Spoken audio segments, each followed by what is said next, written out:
میرے محترم بزرگ دوستوں اور عزیز ساتھیوں، جب انسان کی روح نکلنے والی ہوتی ہے تب انسان کے پاس 5 فرشتے آتے ہیں۔ پہلا فرشتہ اس وقت آتا ہے کہ جب اس کی روح حلق تک پہنچ جاتی ہے۔ فرشتہ آ کر کہتا ہے کہ تیرا طاقتور بدن کہاں گیا؟ آج یہ اتنا بے بس کیوں ہے؟ اور جب روح نکل جاتی ہے تب دوسرا فرشتہ آ کر کہتا ہے کہ تیری مال و دولت کہاں گئی جو تو نے جمع کیا تھا؟ اور جب اس کا جنازہ اٹھایا جاتا ہے تو تیسرا فرشتہ آ کر کہتا ہے آج تو اتنے لمبے سفر کے لیے نکل گیا ہے، ایسے لمبا سفر آج تک تو نے طے نہیں کیا۔ آج تو ایسے تنگ گھر میں داخل ہونے والا ہے جہاں کروٹ لینے کی بھی جگہ نہیں ہے۔ اور جب قبر میں اتار دیا جاتا ہے تو چوتھا فرشتہ آ کر کہتا ہے کہ کل تک تو زمین کے اوپر چلتا تھا، آج تو زمین کے اندر لیٹا ہوا ہے۔ کل تک تو ہنستا تھا، آج تو رو رہا ہے۔ کل تک سب تیرے ساتھ تھے اور آج تو اکیلا پڑا ہوا ہے۔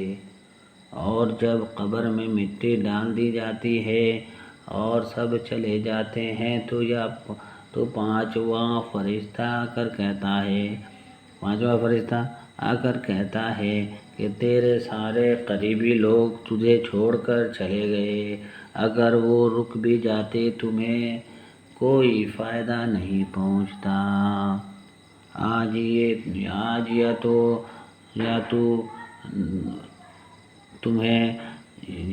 یا تو تمہیں کیا ہوگا؟ آج یا تو تمہیں جنت کی خوشخبری ملے گی یا پھر جہنم کا دردناک عذاب ملے گا۔ اس لیے میرے محترم بزرگ دوستوں اور عزیز ساتھیوں، حدیث کے اندر آتا ہے نا، جس کا خلاصہ ہے کہ قبر جنت کے باغ میں سے یا تو باغ ہے ورنہ جہنم کے گڑھا میں سے گڑھا ہے۔ کہا رنگ چھوڑتے کپڑے اور رنگ بدلتے لوگ کتنے ہی برانڈڈ اور عزیز کیوں نہ ہوں، دل سے اتر ہی جاتے ہیں۔ اس لیے ہم کتنا ہو دیکھتے ہیں نا، کوئی بندہ کتنا ہو اچھا ہو، کتنا ہو بہتر ہو، تھوڑا بھی اس کے اندر کمی آئی تو وہ ہر ایک کے دل سے نکل جاتا ہے۔ جی اسی طریقے سے اب ذرا سوچے کہ ہم کتنا گناہ کر لیتے ہیں، سرزد گناہ ہو جاتی ہے، پھر بھی اللہ معاف کرنے پہ اتر آتے ہیں۔ اللہ غفور الرحیم ہے۔ اسی طریقے سے میرے بھائی، اگر ہم پھنس جائیں گے، اللہ مجھ سے ناراض ہو جائیں گے۔ ذرا سوچیے، دنیا میں جتنے بھی معاملات ہو رہے ہیں سب اللہ کے غصہ کا عذاب ہے اور جو ہے اللہ کے غضب کا جو ہے سبب ہے، جی نشانی ہے۔ جی تو اس لیے ہم جو ہے اب سوچیں، جب یہاں لوگوں کی بات آ رہی ہے تو اللہ ناراض ہو گئے تو کیا کریں گے؟ اللہ ناراض ہو تو کیا ہوگا؟ اس لیے میرے بھائی بزرگوں، دوستوں اور عزیز ساتھیوں، جو ہے نا ہمیں فکر کرنی ہے تاکہ ہمارے معاملات آسان ہو جائیں، دنیا کی بھی اور دنیا کے بعد والی جو زندگی ہے، جو کہ لامحدود زندگی ہے، ہمیشہ رہنے والی، تا قیامت تک ختم نہیں ہوگی، ہمارے لیے آسان ہو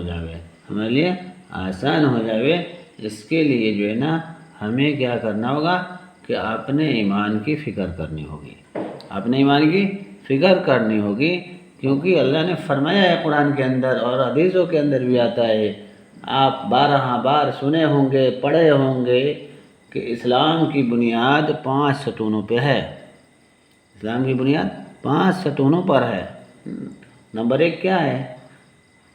کلمہ لا الہ الا اللہ کی گواہی دینا، کہ اللہ کے سوا کوئی معبود نہیں، محمد صلی اللہ علیہ وسلم اللہ کے رسول ہیں۔ نماز قائم کرنا، زکوٰۃ ادا کرنا، حج کرنا، رمضان المبارک کے روزے رکھنا۔ اسی طریقے سے اللہ نے قرآن میں فرمایا ہے کہ ہمارا بندہ جو ہے 7 چیزوں پر ایمان لایا. میں ایمان لایا اللہ پر، میں ایمان لایا اللہ کے فرشتوں پر، میں ایمان لایا اللہ کے کتابوں پر، میں ایمان لایا اللہ کے نبیوں پر، میں ایمان لایا اچھے برے تقدیر پر، میں ایمان لایا قیامت کے روز پر، اور 7واں کیا ہے؟ میں ایمان لایا مرنے کے بعد زندہ اٹھائے جانے پر. ٹھیک اسی طریقے سے ہم جماعتوں کے اندر جب آنا جانا کرتے ہیں، جماعت آتی ہے تو بھی اور جاتے ہیں ہم تو بھی کیا کرتے ہیں کہ صبح کی جو تعلیم ہوتی ہے اس تعلیم کے اندر جو ہے 6 صفات کا مذاکرہ ہوتا ہے. 6 صفات کا مذاکرہ ہوتا ہے، جس میں اول کیا ہے؟ ایمان ہے. اول ایمان ہے، دوسرا کیا ہے؟ نماز ہے، تیسرا علم اور ذکر ہے، چوتھا اکرام مسلم ہے، پانچواں اخلاص نیت ہے، اور چھٹا دعوت اللہ اور لیانی باتوں سے پرہیز. جی یہ 3 بات ہم نے بتلائی نا. ان تمام میں سب سے پہلے کیا آیا ہے؟ ایمان کا تذکرہ آیا ہے. ایمان کی بات آئی ہے کہ کرنے دھرنے والی ذات اللہ سے یقین، بے شک اللہ کی، اور پورا کا پورا یقین اللہ سے ہونے کا دلوں کے اندر آ جائے، ایمان کی حقیقت دلوں کے اندر اتر جائے. اس لیے ہمیں اپنے ایمان کی فکر کرنی ہے. اگر ہم چاہتے ہیں دنیا کی بھی زندگی سکون والی ہو جائے، عافیت والی ہو جائے، راحت والی ہو جائے، چین سکون عافیت والی ہو جائے، معاملات ہمارے صحیح ہو جائیں، اخلاق معاشرات صحیح ہو جائیں، ہمارے اخلاق صحیح ہو جائیں، اس کے لیے تو ہمیں جو ہے اپنے ایمان کی فکر کرنی ہوگی، اپنے ایمان کی فکر کرنی ہوگی. جی اسی طریقے سے مرنے کے بعد والی زندگی اگر ہم چاہتے ہیں جو کہ لامحدود زندگی ہے، تا قیامت تک ختم نہیں ہوگی، ہمیشہ والی زندگی ہے، تا قیامت تک ختم نہیں ہوگی. اور آخرت کی جو پہلی منزل ہے، پہلی سیڑھی ہے، وہ قبر ہے. قبر آخرت کی پہلی منزل ہے، پہلی سیڑھی ہے. اس لیے ہمیں جو ہے نا وہاں بھی کامیاب ہونا ہے، ہمیں وہاں بھی کامیاب ہونا ہے. اس کے لیے بھی میرے محترم بزرگ دوستوں اور عزیز ساتھیوں اپنے ایمان کی فکر کرنی ہوگی، اپنے ایمان کی فکر کرنی ہوگی، ہر حال میں فکر کرنا ہوگا. اللہ نے زور ڈال کر کے کہہ دیا قرآن میں، یا ایھا الذین آمنوا، جس کا خلاصہ ہے کہ اے ایمان والو مکمل ایمان لاؤ، جیسا کہ انصار و مہاجرین کا تھا، جیسا کہ اللہ رب العزت کے اوپر، اللہ رب العالمین کے اوپر ایمان لانے کا حق ہے. پہلے ایمان کی ہی تذکرہ ہو گئی. اور اللہ کے رسول ہم سب کے پیارے آقا محمد الرسول اللہ صلی اللہ علیہ وسلم نے صحابہ کے اوپر 13 سال مسلسل ایمان پر ہی محنت کرائی.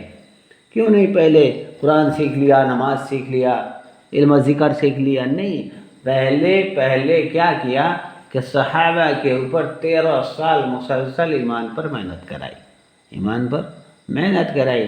اس لیے ہمیں بھی جو ہے ہر حال میں اپنے ایمان کا تذکرہ کرنا ہے، اپنے ایمان کا جائزہ لیتے رہنا ہے، اور اپنے گرہبان میں جھانکنا ہے. ایمان یقین کی بات کہنا سننا کرتے رہنا ہے. اتنا کرنا ہے کہ ہمارے اندر سے دنیا کی بات نکل جائے، دنیا کے طور طریقے ہمارے اندر سے نکل جائے، اور ایمان یقین کی بات ہم کہنے سننے والے بن جائیں. جی کریں گے انشاءاللہ. اللہ ہمیں اور آپ کو کہنے سننے سے زیادہ عمل کی توفیق عطا فرمائے. آمین ثم آمین.